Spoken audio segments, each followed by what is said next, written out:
Nigeria. The United States has boots on the ground again in West Africa, this time in a nation that's been battling relentless Islamic State-linked terror attacks.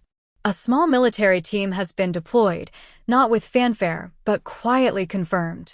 And here's where it gets intriguing. This wasn't decided in Abuja's halls of power. It wasn't sealed in Washington. The green light came in Rome. When moves like this happen in silence, it's rarely about the militants alone.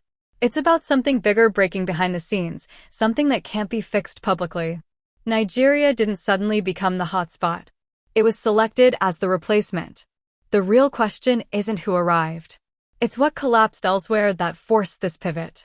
Let's uncover it. It started without drama. No explosions, no urgent alerts. Just a curt order from Niger's new military government, all U.S. forces must leave now. Within weeks, bases emptied. Hangars sealed. Radar screens darkened. Drones that once patrolled the Sahel skies disappeared. To the world, it looked routine. Another African nation ejecting foreign troops, another fleeting headline. But in U.S. command centers, alarm bells rang. That Niger hub wasn't just an outpost, it was the nerve center for American operations across West Africa. Surveillance flights monitored Mali, Burkina Faso, northern Nigeria, Chad, and Libya's southern edges. Intelligence flowed in, got processed, shared, and turned into actionable targets. Every regional strike, every drone mission routed through there. When Niger pulled the plug in 2024, the U.S. didn't just lose real estate. It lost its eyes, its timing, its coordination. Strike approvals dragged. Drone paths vanished. Intelligence streams desynchronized. Partners on the ground felt the void instantly. Militants moved bolder. Borders became more porous. The silence screamed louder than any announcement. For months, no replacement emerged. No new base declared. No alternative hub revealed. Yet patterns shifted subtly. Long-range surveillance planes began odd loops over the Atlantic before veering inland. Refueling tankers rescheduled. Satellite focus drifted westward. Analysts pieced it together. The new convergence point was Nigeria. This wasn't broadcast. It unfolded in pieces: airspace clearances, temporary training ops, logistics packs, short-term clauses. Each fragment seemed minor. Together, they rebuilt everything. The U.S. didn't reconstruct the lost Niger base. It dissolved its functions into Nigeria's existing framework. No visible occupation, just invisible rewiring through a sovereign state. That made it more enduring than any fortress.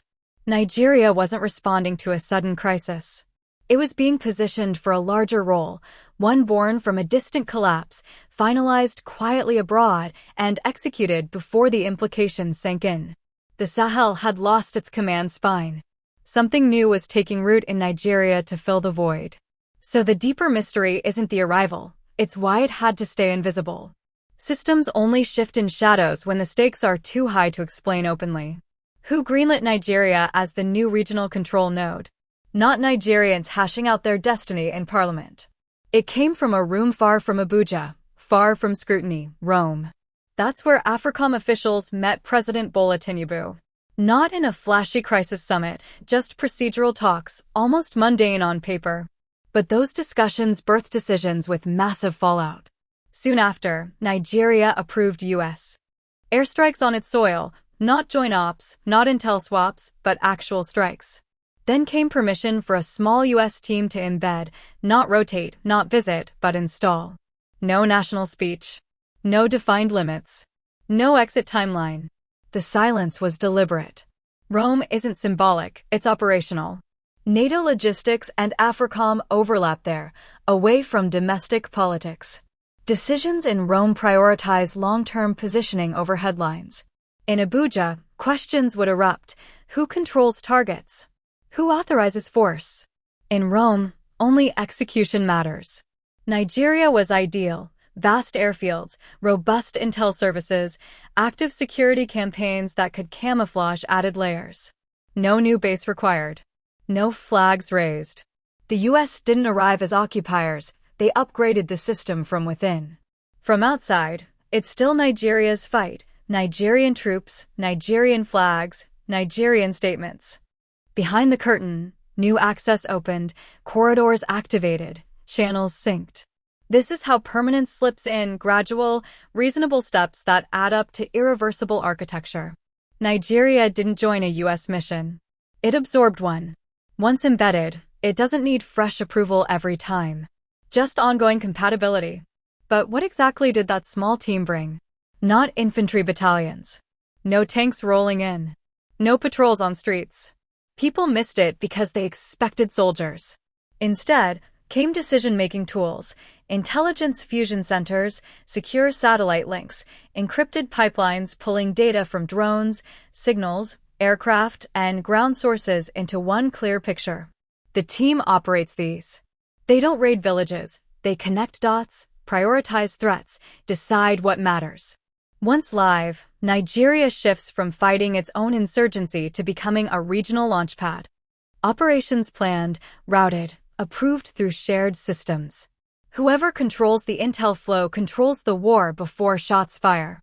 That's why details stay vague. Admitting the full scope would mean confessing shared operational authority, not temporary, but structural. Embedded systems are hard to extract without chaos. Modern warfare doesn't require owning land, just the interface. Nigeria became that interface. No timeline attached? Because these aren't troops you rotate out. They're woven into workflows. Commanders plan around them. Removal looks like self-harm. That's the leverage. And leverage draws more than governments. Contractors follow maintenance, updates analysts. Private firms step in, unbound by Nigerian voters or courts, yet shaping outcomes. The conflict morphs from national struggle to networked operation. Networks expand. They justify continuity. They resist shutdown. When war becomes managed rather than resolved, who wins? Not civilians. Not even governments fully. The systems and industries thrive on sustained instability. Ending it disrupts contracts. Stability threatens business models. Nigeria's scale amplifies this. Borders touch fragile zones. Shifts here ripple out, creating new hotspots, fresh urgency, more resources.